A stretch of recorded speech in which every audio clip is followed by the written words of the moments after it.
동포 여러분 안녕하세요. KBS 한민족 방송 보고 싶은 얼굴 그리운 목소리 이소영입니다.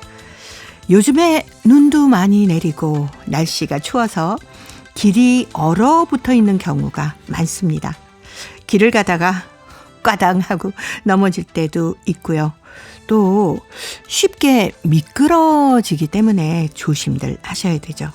젊은 사람들이야 넘어지면 금방 일어설 수 있지만 연세 드신 분들이나 또 어디가 좀 불편하신 분들이 겨울철에 빙판길에서 넘어질 경우에 뼈가 골절이 되거나 또는 사망하는 경우도 있다고 합니다.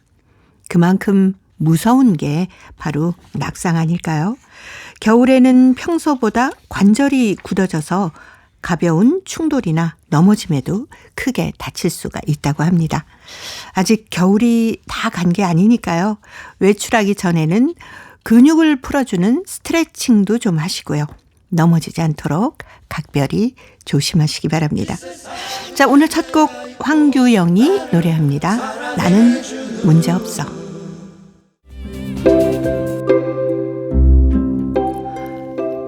동포 여러분의 편지 사연으로 함께하는 시간 행복우체통입니다. 화요일에 행복우체통 홍익대학교 글로벌 경영학과 전춘화 교수님과 함께합니다. 어서 오십시오. 안녕하세요. 겨울철이면 아무래도 낙상 사고가 참 많아지는 계절 아닙니까? 네, 맞습니다. 네. 특별히 이제 눈이 내리고 네. 약간 눈인데 얼음으로 배났을 때 잘 안 보이잖아요. 네. 정말 하루에 지나가다가도 사고를 많이 보죠. 네. 이제 차랑 부딪히는 사고도 보지만 특별히 이제 넘어지는 사고를 맞아요. 네, 넘어지는 걸 보면 네. 제가 더 아픕니다. 예, 저희 어머니께서도 언제 겨울철에 미끄러져서 넘어지셨는데 팔을 다쳤던 경우가 생각이 납니다. 저도 이제 네. 외할머니가 빙판길에서 넘어졌는데 허리가 네. 부러져가지고 nen시에 있으시니까 그 허리가 거의 회복이 안 됐거든요. 네. 그래서 겨울 되면 특별하게 조심하려고 하는데 쉽지는 않습니다. 네, 특히 연세 드신 분들 넘어지면서 고관절 같은 데 다치시면 큰일 나거든요. 근데 거의 보면 네. 겨울철에 우리가 옷을 두껍게 입었으니까 넘어져도 괜찮겠지 네네. 하는데 의외로 그렇죠. 사고가 많습니다. 그리고 꼭 나이 있으신 분뿐만 아니라 네. 좀 젊은 분들도 보면 요즘은 바닥이 거의 콘크리트라서 그런지 그렇죠. 골절 많이 하잖아요. 네, 조심하셔야 됩니다. 예방할 수 있는 방법이 뭐가 있을까요? 사실 예방 방법은 많죠. 근데 이제 잘 지키지 않아 그런데 네. 일단 겨울 같은 경우에는 낙상 사고를 이제 예방하기 위해 사실 몸이 가벼워야 됩니다. 네. 저희는 겨울 되면 정말 많이 입잖아요. 이렇게 투툼하게. 많이 입다 보니까 걸음걸이도 불편하고 네. 그래서 몸을 좀 이렇게 따뜻하지만 또 두껍지 않게 가볍게 입는 방법 중에 하나가 끼어 입는 거예요. 네. 우리가 보통 얇은 거? 요즘 소매바지를 입고 다니시는 분들도 꽤 네네네. 있으시더라고요. 근데 네. 그것보다는 약간 이제 내복도 입고 네. 또 얇은 그런 모된 내복도 입고 또 거기에다가 바지를 따뜻한 기능 바지를 입는 것이 오히려 두꺼운 것을 입는 것보다 훨씬 낫다. 네. 그래서 옷은 좀 가볍게 몸을 좀 가볍게 하는 방법이 있고 또 겨울 되면 요즘은 장갑을 안 낍니다. 네. 그 장갑을 안 끼다 보니까 손을 항상 이렇게 주머니 속에 맞아요. 넣는데 네. 넘어질 때 제일 위험한 거는 손이 만약 밖에 있다면 바로 이게 바닥을 짚고 하는데 네. 사실 손이 밖에 있지 않다 보니까 얼굴 다치거나 다른 데 더 크게 다쳐서 맞습니다. 그래서 손이 시렵다면 장갑을 끼고 장갑 낀 상태에서 이렇게 걸어 다니면 최소한 엉덩이 뼈나 허리, 척추, 얼굴 네. 큰 부상을 피할 수 있습니다.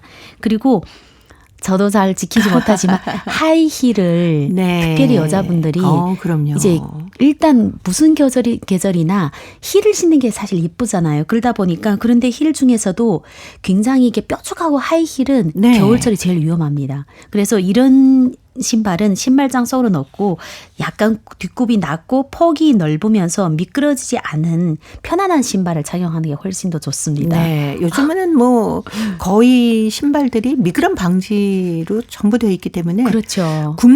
굽이 높지 않으면 좀 안전할 것 같으네요. 사실 미끄럼 방지 그 굽을 대면 되는데 그렇지만 네. 하이힐 같은 경우에는 너무 그렇죠. 그 네. 면적이 너무 좁아서 미끄럼 방지용이 잘 안 됩니다. 그래서 이런 부분도 있고 또 하나는 그 얼음 변하면 날씨가 뭐 맑을 때는 사실 보이거든요, 얼음이. 네. 근데 약간 5시, 6시 정도 가면 아. 이게 그냥 도로인지 얼음인지 맞아요. 구분이 안 됩니다. 그럴 때는 정말 쉽게 이제 약간 바닥이 얼었을 때는 그냥 넘어지잖아요. 이거는 나이가 상관없이 넘어지거든요. 네. 그래서 이런 곳을 좀 피하려면 약간 좀 일찍 들어가시거나 아니면 또 과음하신 분들, 사실 과음하신 분들은 그냥 균형 감각이 예, 떨어지니까. 균형 감각이 떨어지기 때문에 네. 특별히 남성분, 뭐 꼭 과음했던 남성분들은 아니지만 그래도 네. 과음하신 분들이 사고를 많이 한다. 네. 그리고 또 이제 균형을 사실 많이 못 잡는 이유 중에 하나가 운동이 부족입니다. 그럴 수도 예, 있어요. 운동을 자주 하신 분들은 겨울철에 넘어져도 특히. 예, 네. 넘어져도 보면 그분들 회복이 빨라요. 근데 운동을 안 하다 갑자기 넘어지면 네. 그냥 부러지더라고요. 네. 그래서 어떻게 보면 이런 낙상사고 예방법을 이미 우리가 잘 알고 있지만 그래도 실천을 좀 옮겨야 네. 되지 않을까 하는 생각입니다. 예. 동포 여러분께서도 웬만하면 너무 그 길이 얼었다 싶으면 좀 외출을 자제하시는 게 좋지 않을까 싶기도 하고요. 네, 특별히 이제 눈이 내렸는데 바로 네. 녹아서 그럼 다음 날에 추운 이럴 때는 꽁꽁얼죠. 뭐 우리가 막 운전할 때도 이날은 운전하지 말고 대중교통 이용해야 되겠다 이것처럼 조금 연세 있거나 아니면 쉽게 균형 감각이 떨어진 분들은 네. 그날은 자제해야 되죠. 네. 그렇죠. 조심하시기 바랍니다. 동포 여러분. 자, 이제 행복우체통 열어보겠습니다. 먼저 중국 길림성 연길시 박송천 씨가 보내오셨습니다. 아침 풍경이라는 글인데요. 제가 먼저 소개해드립니다. 출근길은 오늘도 젠 걸음으로 시작이 된다. 매일 무거운 눈을 집어 뜯으며 덜 깬 잠으로 돌아치는 아침도 이젠 나에게 낯설지 않다. 다행히 집 바로 밑에 위치한 커피숍은 일찍 영업을 시작했다. 빈속을 한 모금의 차가운 커피로 자극하며 피곤을 물리쳐 보려는 몸부림은 벌써 10년도 넘게 이어져 왔다. 또 밤을 새셨나 봅니다. 쌓인 작업 때문에 새벽에야 눈을 붙였다고 푸념을 늘어놓고는 커피를 받아들고 다급히 가게 문을 나섰다. 거리 양켠에는 택시를 잡으려는 사람들로 가득했다. 한 모금의 커피를 쭉 빨아 마시고는 기사한테로 눈길이 옮겨졌다. 어쩌면 나보다도 대여섯 살은 더 어려 보이는 택시기사였다. 슬쩍 말을 걸었는데 그의 얼굴이 순간 밝아지는 것이었다. 5시 전에 나왔습니다. 짧은 한마디의 억양은 한껏 부풀어 있었다. 이른 새벽부터 일을 시작했지만 싫지 않다는 젊은 기사의 속 대사가 얼굴 표정과 억양에서 전해져 오고 있었다. 사무실에 들어서니 미소로 반겨주는 상사의 모습에도 희망은 비껴 있었다. 사람은 나이를 불문하고 모두 희망 속에서 하루하루를 엮어가고 있는 것인가 보다. 오늘보다 눈부신 내일을 소망하며 주어진 하루를 고맙게 마주하는 현대인들의 삶에는 고달픔도 달갑게 견뎌낼 수 있는 꿈이 반짝이고 있다. 나만 힘든 것이 절대 아니었다. 모두의 아침이 피곤하게 시작되겠지만 그것을 견뎌낼 희망이 있고 펼쳐진 하루에 더 높은 가치의 옷을 입혀서 훗날의 값진 추억을 만들어 보려는 야무진 생각이 있기에 도시의 아침 풍경은 분주하면서도 사람 냄새가 물씬 풍기고 있는 것이다. 마주치는 얼굴마다 미소를 주고받으며 하루를 응원해주는 오늘 아침의 황홀한 풍경으로 내 가슴을 채우고 있는 건 어찌된 영문일까. 오늘따라 나의 아침을 장식해준 사람들의 모습이 자꾸 눈앞을 맴돈다.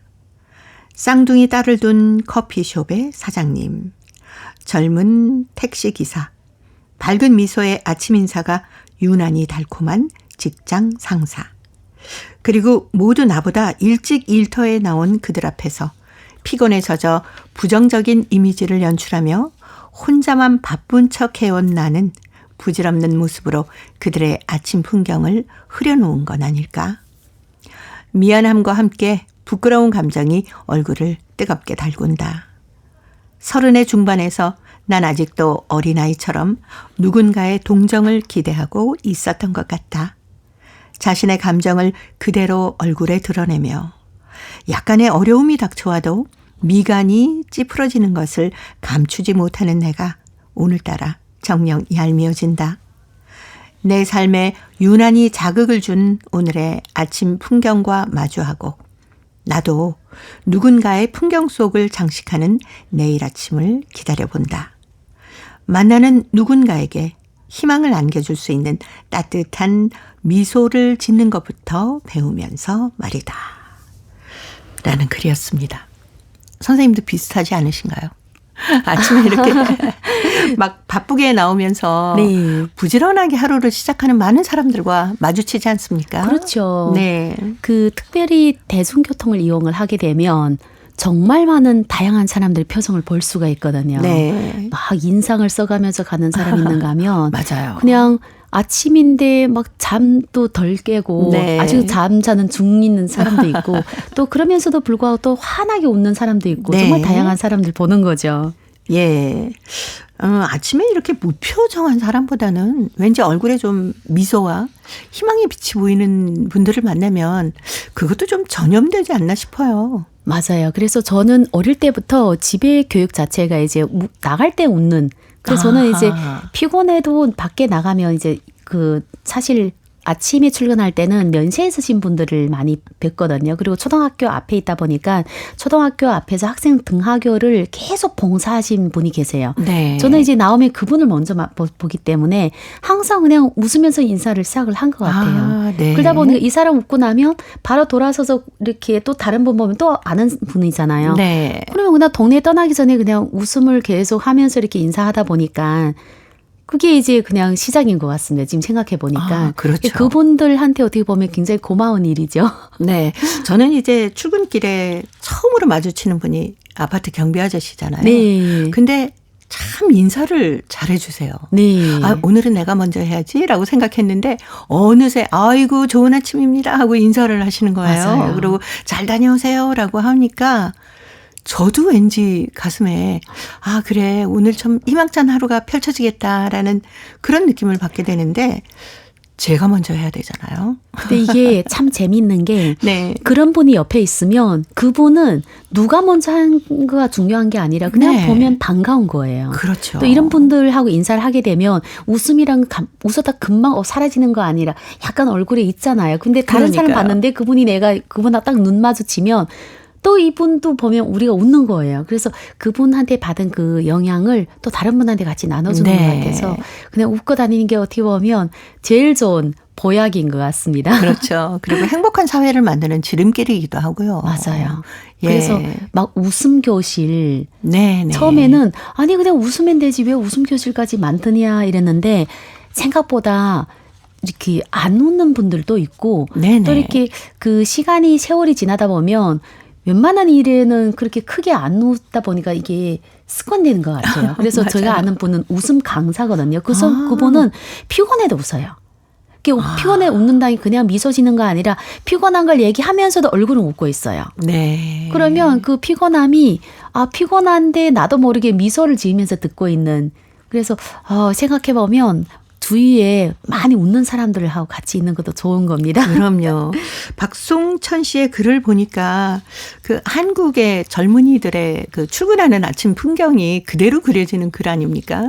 그렇죠. 네. 이게 보면 밤은 좀 샜고 잠은 항상 부족이잖아요. 근데 그렇죠. 일은 끝이가 없어요. 네. 예를 들어서 어제 일 딱 끝났으니까 오늘 가서 뭐 새로운 일 받아야지 이게 아니라 이미 오늘은 벌써 하도 해도 안 끝나는 일들이 네. 쌓여 있으니까 젊은 친구들이 사실 웃기가 쉽지 않죠. 아침 일찍. 그래서 오히려 동네 주민들이 얘네가 어떻게 보면 뭐 커피 살 수도 있고 네. 빵 살 수도 있고 우유 살 예. 수도 있는데 그 하면서 건네주는 그런 웃음이 그분들한테는 선한 영향일 것 같아서 네. 제가 만약 이제 뭘 한다면 그래서 제가 수업할 때 항상 문을 딱 열 때 먼저 웃는 걸 좋아해요.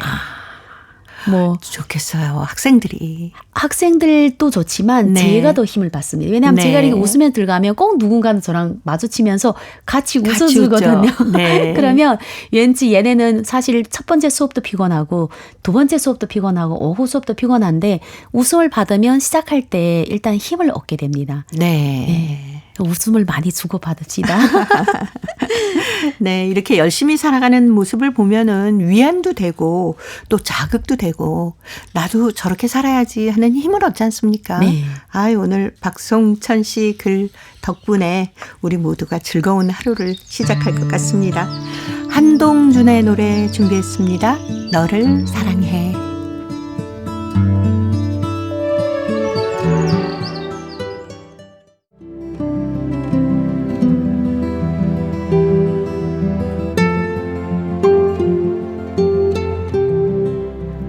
동포 여러분의 따뜻한 사연으로 아름다운 추억을 만들어 드립니다.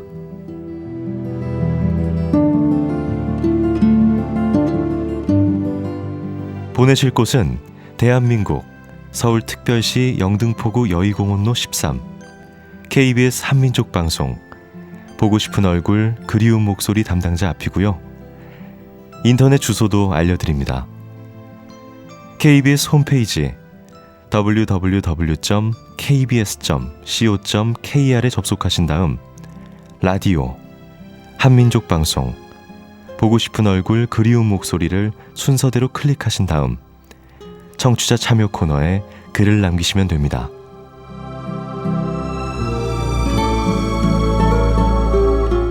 정다운 이야기와 아름다운 음악이 있는 보고 싶은 얼굴 그리운 목소리, 동포 여러분과 늘 함께하겠습니다. 화요일의 행복우체통 홍익대학교 글로벌 경영학과 전춘아 교수님과 함께하고 있습니다.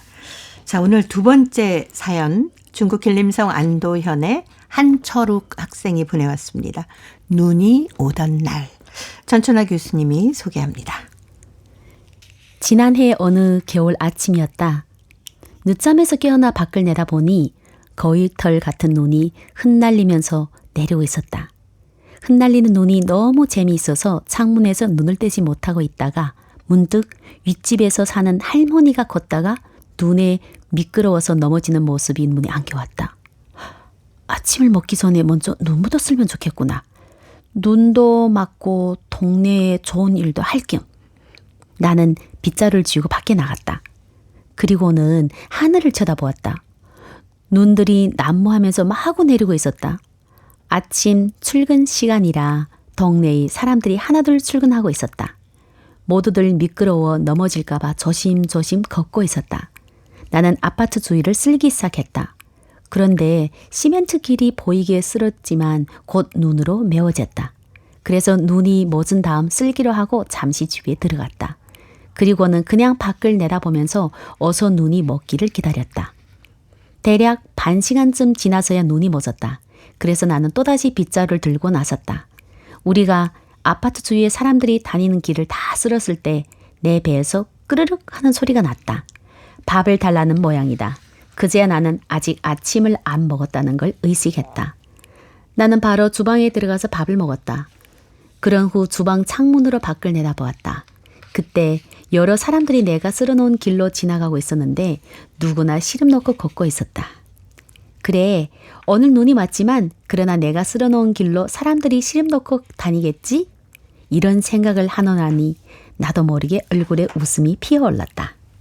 네, 한철욱 학생. 지금 5학년이거든요. 근데 이렇게 기특한 생각을 했네요. 그러니까요. 5학년이면 눈이 오면 눈싸움 하느라 그렇죠. 뭐 남이 쓸어놓은 길에다 네. 눈을 뿌리지 않으면 괜찮은 건데 네. 그거를 약간 이제 어떻게 보면 평소에 몸에 배었나 봐요. 그렇죠. 네. 네. 특히 또 할머니가 넘어지는 모습을 그렇죠. 보고 나서는 내가 눈을 좀 쓸어야지 빗자루 들고 바로 나가지 않았습니까? 그러니까 이게 아침도 먹기 전에. 그렇죠. 애들은 그리고 이 시간에 사실 일어나는 것도 어떻게 보면 쉬는 날이기 때문에 눈을 쓰는 것 같은데 네. 보통은 그렇다면 쉬고 있지 않을까요? 늦잠 그렇죠. 자고 뭐 눈이 네. 내렸는지 아니면 뭐 눈사람 만들고 나가거나. 네. 제가 기억에 이제 5학년, 우리 애가 5학년 때 보면 쉬는 날은 엄청 늦잠을 많이 자더라고요. 그래서 착하긴 하는데 밖에 나가 눈을 막 쓸고 이런 거는 완전 어렸을 때 우리가 네. 엄마들 나갔으니까 막 쫓아나와서 장난치듯. 그렇죠, 어우, 그렇죠. 지금 한철록 이 학생은 어른 같아요. 어떻게 보면. 예, 아유, 칭찬해주고 싶습니다.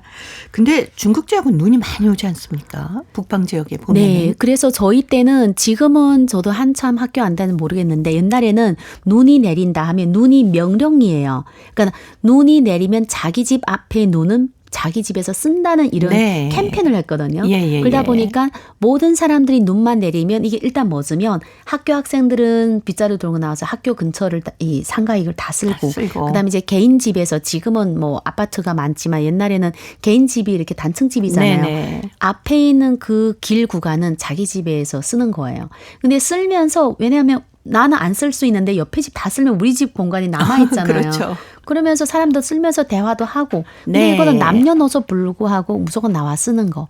근데 지금도 아마 그러지 않을까 생각합니다. 많이 그러죠. 그리고 예. 이런 경우도 있어요. 나는 못 쓸 수 있어요. 쓸 시간이 없으면 비용을 냅니다. 아. 그러면 여기 대신 뭐 많이 낸 건 아닌데 이 지역에 네. 또 일손들이 와서 도와줍니다.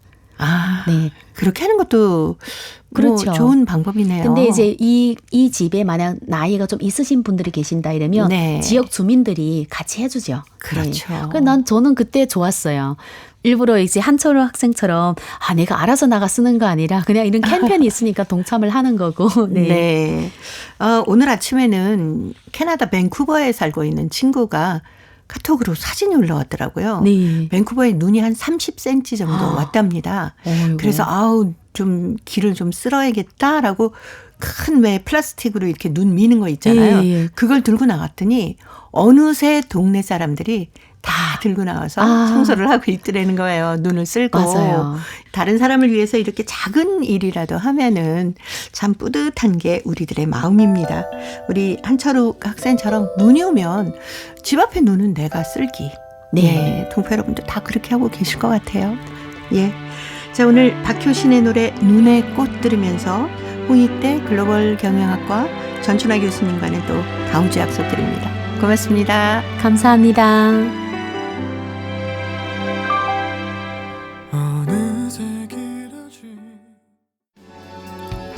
KBS 한민족 방송 보고 싶은 얼굴 그리운 목소리 듣고 계십니다. 통신원들과 전화를 연결해서 여러분 계신 곳에 새로운 소식을 전해드립니다. 통신원 리포트인데요. 오늘은 중앙아시아 카자흐스탄 그리고 러시아 살린 지역의 소식 준비했습니다. 먼저 카자흐스탄의 김상욱 통신원 만나봅니다. 김상욱 통신원 안녕하세요. 예, 안녕하세요. 카자흐스탄과 한국 간의 고용 허가제가 추진된다고 하는데 자세한 소식 전해 주십시오. 카자흐스탄의 현지 매체인 탱그리 뉴스는 최근 카자흐스탄 근로사회보호부가 대한민국 고용노동부와 공식 회담을 통해서 한국의 외국인 근로허가 시스템에 카자흐스탄을 포함시키는 문제에 대해서 논의했다. 이렇게 보도를 했습니다. 아스카르 에르타예스 카자흐스탄 근로사회보호부 이민위원장은 외국인 근로허가 시스템의 틀 내에서 카자흐스탄 내에 한국 트레이닝 센터를 개설하기 위한 협의에 대해서 논의를 했다면서 카자흐스탄 국민이 한국에서 합법적으로 일자리를 찾을 수 있게 될 것이며 그들에게 동등한 근로조건과 권리 보호를 제공할 수 있게 될 것이다. 네. 사실 지난 2014년 한국 카자흐스탄 양국은 30일 사정 면제 협정이 체결되었습니다. 그 후에 인적 교류가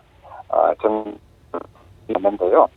2020년 신종 코로나 바이러스 감염병 그러니까 코로나19로 인해서 잠시 무비자가 취소되기도 했습니다만은 2021년 다시 재개되었습니다. 카자흐스탄 외무부에 따르면요, 23년 2월 기준 한국 내 체류 중인 카자흐스탄 국적자들은 한 3만 6천여 명에 달합니다. 이 중에서 8천에서 한 1만 명 정도가 불법 체류자인 것으로 파악이 되고 있습니다. 지금 현재 카자흐스탄 그 일반 근로자들의 이제 평균 임금은 약 700달러, 전문직 같은 경우에는 이제 약 2,000에서 3,000달러 정도 월급을 받고 있습니다. 그런데 지금 현재 카자흐스탄 같은 경우에는 한국에 관광지에 들어가서 이제 입국한 후에 잠적하거나 또는 숙식이 제공되는 뭐 공장이나 또는 공사 현장에서 일하면서 불법 체류를 하는 사례가 현재 빈발하고 있는 게 사실입니다. 네. 그리고 또 현재 카자흐스탄에는 이제 한국에 가면 대우를 잘 받는다 이제 입소문이 나 있기 때문에 지금 솔직히 현지에서 카자흐스탄 현지에는 한국 취업 알선 사기도 가끔씩 발생을 하고 있고요. 예. 그렇기 때문에 어쨌든 지금 불법 체류자 숫자가 계속 꾸준히 증가하고 있는 추세입니다. 이 때문에 그 한국 문화와 언어가 생소한 카자흐스탄 국민들이 한국 사회에서 각종 범죄를 일으켜서 양국 모두에게 사회적 문제로 인식되어 오기도 했습니다. 지난 2021년 한국 카자흐스탄 사적 면제 협정을 제기할 당시에 주 카자흐스탄 구홍석 대사 같은 경우에는 불법 체류자 문제는 한국의 중요한 이슈라면서 양국은 불법 체류자 문제를 정확히 해결하고 향후 카자흐스탄 모든 청년이 합법적으로 체류 및 취업할 수 있도록 적극적으로 협상이 나고 있다고 밝힌 바가 있습니다. 네. 자, 오늘 카자흐스탄 소식 여기까지 듣겠습니다. 김상욱 통신원이었습니다. 소식 잘 들었습니다. 예, 감사합니다. 네, 고맙습니다. 이어서 러시아 사할린으로 가봅니다. 배순신 통신원 만나보겠습니다. 배순신 통신원, 안녕하세요. 네, 안녕하세요. 반갑습니다. 네, 반갑습니다. 유즈노 사할린스크시에서 사할린 동포 작가와의 만남이 있었다고 하는데 자세한 소식 전해주십시오. 얼마 전에 윤사칼린시 가가린 호텔 대회실에서 세코르 신문사가 추진하는 사할린 만남, 삶 창작 마음에 대해 기획의 일환으로 사할린에서 배우로서 감독으로서 이름이 알려진 동포 리 알렉산드르와의 만남이 개최되었는데요. 1982년생 그는 사할린 직업센터에서 우수한 연기자로 인정받으며 2005년부터 19년까지 배우로 일해왔습니다. 2012년에 그는 두 친구들과 함께 사할린스키 에크란, 사할린의 화면 아마추어 영화제에서 대상을 받고 대회 심사위원장이며 러시아에서 잘 알려진 영화 감독 알라 수리카의 추천으로 다음 해 모스크바로 떠나 2년간 각본 및 감독 고등 과정에서 교육을 받게 되어 영화 감독 자격증을 따냈습니다. 2016년에 졸업 작품으로 20분짜리 심장의 박동 단편 영화를 찍었는데 관객들의 반응은 아주 좋았습니다. 리 알렉산드르가 공식적으로 극장으로부터 자유로워졌을 때 연극 감독을 시도해봤습니다. 2021년에 무대에 개 작품을 올려보았는데 역시 반응이 뜨거웠습니다. 2022년에 그는 사할린주 민속창작센터에 취직해 민속창작부의 연극 장르에서 선도 전문가로서 활동하고 있습니다. 그동안 그는 이미 세 개의 연극을 연출했는데요. 니프구 연극을 사할린 원주민 소수민족 니핀들이 동화로 만든 작품이고 나는 여기 있다 연극은 아마추어 배우로서 장애 아이들이 출연하는 작품이고 인도하는 하늘은 세계 동화로 꾸며진 연극입니다. 그는 감독으로서 다양한 기술을 쓰고 있고 아마추어 연기자들과 함께 걸어오고 있습니다. 네. 자, 오늘 사할린 소식 여기까지 듣겠습니다. 배순신 통신원이었습니다. 소식 잘 들었습니다. 네, 감사합니다. 네, 고맙습니다. 자, 얼마 전에 유즈노 사할린스크시에서 새 고려 신문사가 추진하는 사할린 만남, 삶, 창작, 마음에 대해 이 기획의 일환으로 사할린에서 배우로 또 감독으로 이름이 알려진 동포 리 알렉산드라와의 만남이 개최됐다고 합니다. 2005년부터 2019년까지는 배우로 일해왔고요. 그리고 모스크바로 떠나서 각본, 감독, 고등과정에서 교육을 받으면서 영화 감독 자격증을 따냈다고 합니다. 그리고 연극 감독으로 2021년에 무대에 개라는 작품을 올려봤는데요. 반응이 아주 뜨거웠다고 하는군요. 그리고 이미 3개의 연극을 연출을 했고요. 감독으로서 다양한 기술을 쓰고 있다고 합니다. 이날 이야기를 들은 참가자들은 그 알렉산드르의 작품을 통해서 인간 가치의 아름다움을 보는 것 같다라고 얘기를 했다는데요. 이 동화 속에 한민족 동화로 여러 가지 아리랑 민요까지 들려주고 있다고 합니다. 자, 이제 퀴즈를 통해서 대한민국의 역사와 문화까지 배울 수 있는 퀴즈 한마당 이어드립니다. 동포 여러분과 퀴즈로 하나 되는 시간. 퀴즈. 한마당. 현지야, 놀자. 현지구나. 어서 와. 현지야. 현지야, 우리 놀이터 가서 놀자. 아, 우리 엄마가 감기 걸린다고 나가지 말라 그랬어. 그럼 너네 집에서 놀면 안 돼? 우리 집? 그래, 좋아. 들어간다. 근데 저기 저거 붙은 거 뭐야? 뭐? 저기 대문에 붙은 거. 아, 저거 우리 아빠가 쓴 거야. 우와, 너네 아빠 부적도 써? 부적 아니야. 그럼 뭔데? 좋은 거야. 좋은 거구나. 근데 저거 우리나라 말 아닌 것 같은데. 저거 뭐야? 저거 한자야. 우와, 너 현지 너 한자도 읽을 줄 알아? 짱이다. 우와. 야, 저건 입춘대길이야. 우와, 대박. 한자 진짜 잘해. 우와. 저 글자만 아는 거야, 나도. 근데 저게 무슨 뜻이야? 좋은 뜻이야. 좋은 뜻이야? 그러면은 나 너희 아빠한테 나도 하나만 써달라고 하면 안 될까? 그러면 그냥 이거 가져가.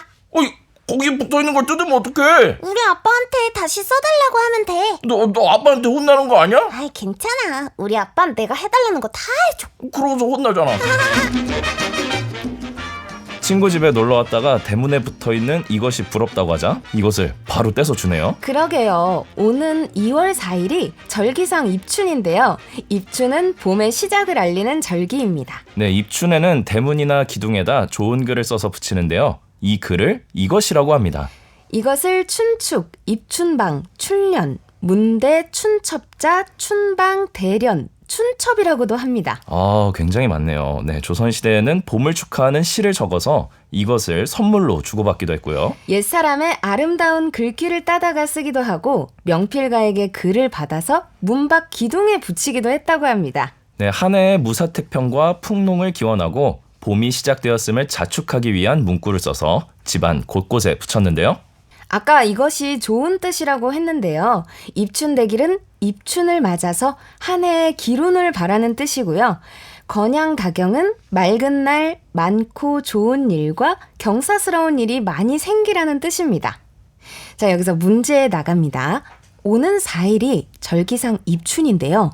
입춘에 대문이나 기둥에다 붙이는 종이를 말합니다. 한 해의 행운과 건강을 기원하는 글귀를 써서 붙이는데요. 이것은 무엇일까요? 자, 보기 드립니다. 1번, 입춘첩, 2번, 수첩, 3번. 첩, 산중. 정답을 보내주신 분 가운데 일주일에 한 분 추첨해서 소정의 상금이나 상품을 보내드립니다. 퀴즈 한마당 지금까지 성우 이현주 최현지였습니다. 감사합니다. 하기는 저희 집에서도 예전에 입춘이 다가오면은 아버지가 직접 이것을 써서 대문에다 붙이곤 했습니다. 근데 요즘에는 이것을 붙이는 집들을 찾아보기가 힘들더라고요. 특히 아파트 생활을 하면서 이것을 붙이는 집들이 거의 찾아볼 수가 없습니다. 간혹 음식점이나 찻집 같은 곳에 가면은 이것이 붙여져 있어서 반갑긴 하더라니까요. 이것을 직접 쓰기도 하지만 요즘에는 쓰여져 있는 이것을 사서 붙이기도 합니다. 동포 여러분께서는 아직도 이것을 직접 써서 붙이시나요? 이것에 대한 추억이나 봄에 대한 아름다운 이야기. 올 봄에는 또 어떤 일을 하고 싶은 기대감이나 계획이 있으시면은 행복우체통으로 사연을 보내주시기 바랍니다. 정답은 KBS 홈페이지에 접속하신 다음에 라디오 한민족방송 보고 싶은 얼굴 그리운 목소리를 순서대로 누르시면은 청취자 참여란이 있습니다.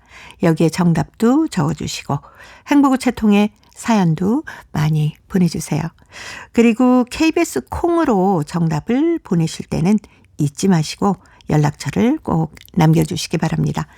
여러분의 많은 참여 기다리고 있습니다.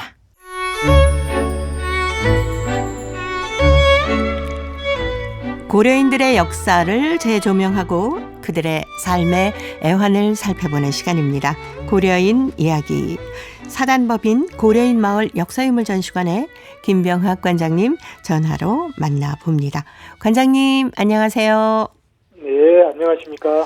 엊그제 새해가 된 것 같은데 벌써 한 달이 지나고 있습니다. 관장님께서는 새해에도 많이 바쁘시겠어요? 예, 분주하게 또 여기 뛰고 저기 뛰다 보니까 네. 예, 뭐 한 달이 간 줄도 모르게 또 다 가고 있네요. 예. 예. 이 고려인 마을 역사유물전시관에 올해 계획은 어떤 것들이 있습니까? 예, 올해는 널리 알려졌다시피 고려인 러시아 이주 160주년입니다. 네. 그래서 우리가 메인 전시로는 고려인 러시아 이주 160주년을 하고 있고요. 또 그 과정에서 160주년의 의미를 어떻게 더 심도 있게 인문학적으로 살펴볼까 해서 이제 저희들 계획하기로는 이번 봄에 이 한글 문학을 이렇게 발전시킨 분들을 좀 찾아가지고 문학에 대해 좀 심도 있게 하자 해서 네.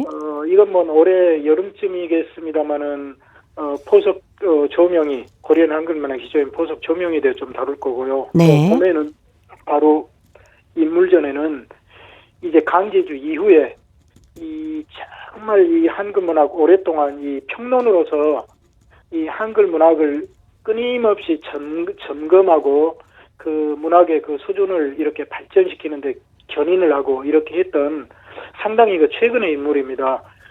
이분은 그래도 연해주 선생인데 단지 우리는 그 한글 문학을 이제 시나 소설 이런 작품으로 많이 보는 경우가 있는데 사실은 평론가가 그 이주돼가지고 고려인 디아스포라 상황에서 이 적절한 평론으로 이걸 견인하지 않으면 이게 그 진주가 많아도 구슬에 깨어지지 않거든요. 그래서 네. 이번에는 평론가를 한번 다뤄보려고 고려인 한글문학 평론가인 정상진 선생님에 대해서 이번에는 인물전을 이렇게 하려고 계획하고 있습니다. 예, 많은 분들이 오셔서 느낄 수 있는 그런 시간이 됐으면 하는 바람이 듭니다.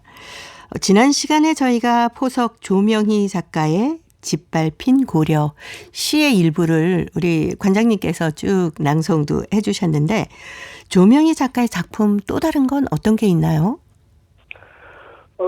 조명희 작가가 이렇게 신문에 이렇게 발표한 작품들은 아주 많습니다. 시, 소설, 산문 여러 가지가 많이 있고요. 그런데 이제 조명희 작가의 어떤 업적이라면 연해주에서 한글 문단을 이렇게 형성했거든요.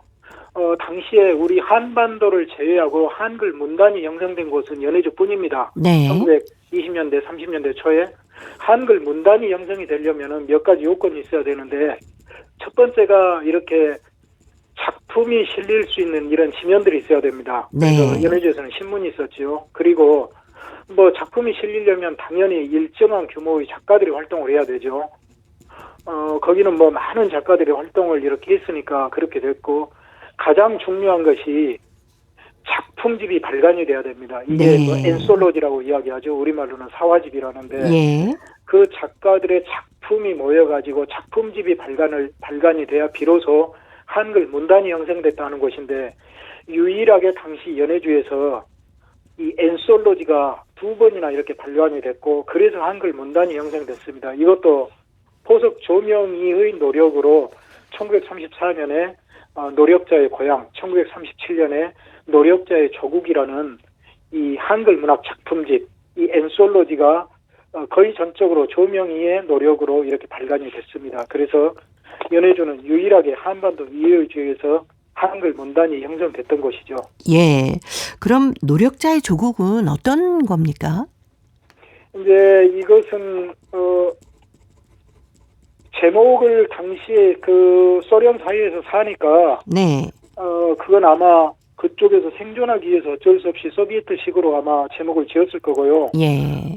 내용은 물론 소비에트 사회에서 요구하는 어떤 사회주의적인 이런 내용도 좀 있습니다만은 전체적으로는 이게 문학 작품집입니다. 그래서 우리가 흔히 볼 수 있는 우리 뭐 많은 문학 작품들이 있죠.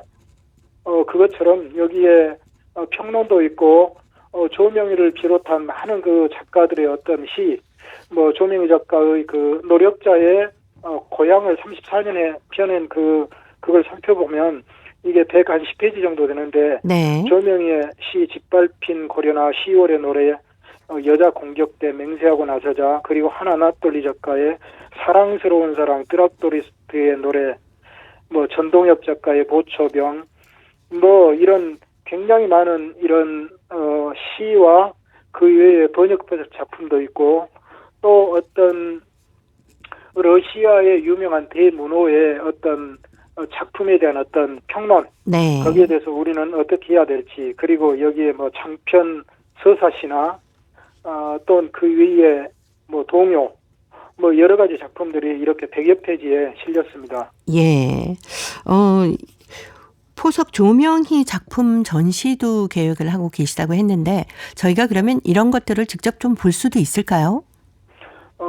작품 일부는 저희들이 전시하고요. 네. 당연히 저희들이 뭐 작품 전시는 하는 것이고, 그런데 뭐 이 전시회라는 것은 이렇게 뭐 시낭송회가 아니기 때문에 네.